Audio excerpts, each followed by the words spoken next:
ഇവിടെ പാട്ടും കേട്ടിരുന്നോ? എന്താ? വീടിന്റെ മേൽക്കൂര മുഴുവനും ചിതല് നിന്ന് നശിപ്പിക്കുകയാണെന്നറിയാലോ. ഓടിറക്കി പട്ടിക തറച്ച് ഓടിടണ്ടേ? ഉവ് വേണം. അതിനെന്താ? നിങ്ങള് തേങ്ങ വിറ്റ് അത് ചെയ്യാന്നല്ലേ പറഞ്ഞത്? ഈ പോക്കിന് പോയാൽ തേങ്ങ വിൽക്കാൻ ഉണ്ടാകില്ല. തന്നെയുമല്ല, നമ്മൾ പട്ടിണി കിടക്കേണ്ടി വരും. നിങ്ങൾ മനസ്സിലാക്കുന്നുണ്ടോ? നീ പറയുന്നത് മനസ്സിലാവുന്നതേ ഇല്ല. നിങ്ങൾക്ക് മനസ്സിലാകില്ല. ഒന്നുകിൽ എലികൾ ജീവിക്കണം, അല്ലെങ്കിൽ നമ്മൾ ജീവിക്കണം. ഒന്ന് നിങ്ങൾ ആലോചിച്ച് നോക്ക്.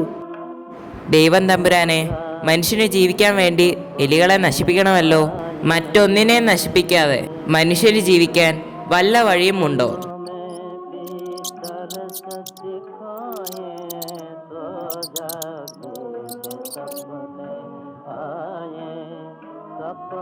ഹായ് ചെലന്തി. ആ പോ പോ.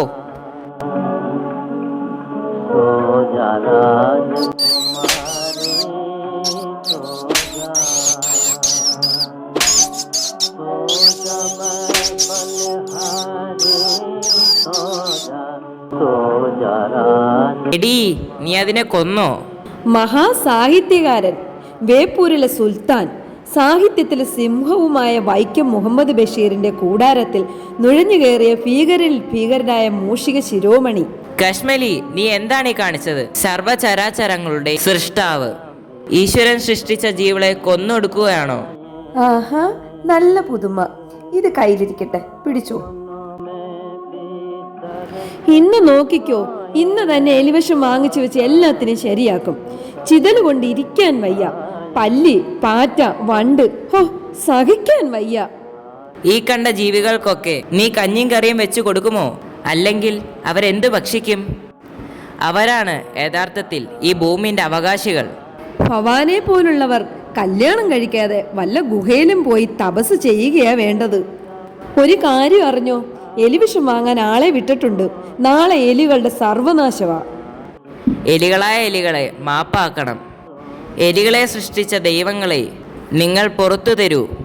എടി, നിന്റെ അഭിപ്രായത്തോട് യോജിക്കുന്നവർ 500 കൊല്ലത്തിനകം ഈ ഭൂമിയിലെ സർവ്വജന്തുക്കളെയും കൊന്നൊടുക്കും.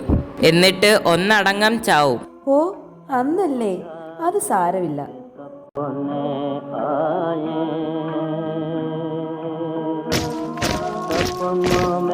അയ്യോ, ഹിംസ, കൊല. ഹിംസയല്ല, ഞാൻ ഹംസയാ. കൊലയല്ലത്, തോക്കാണിത്. ഇവിടെ എന്തോ പണിയുണ്ടെന്ന് പറഞ്ഞു, അങ്ങനെ വന്നതാ. കശ്മലേ, നീ ഇതിന്റെ ഇടയ്ക്ക് എന്നെ കൊല്ലാൻ ആളെ വരുത്തിയോ? എന്നെ വിളിച്ചായിരുന്നോ?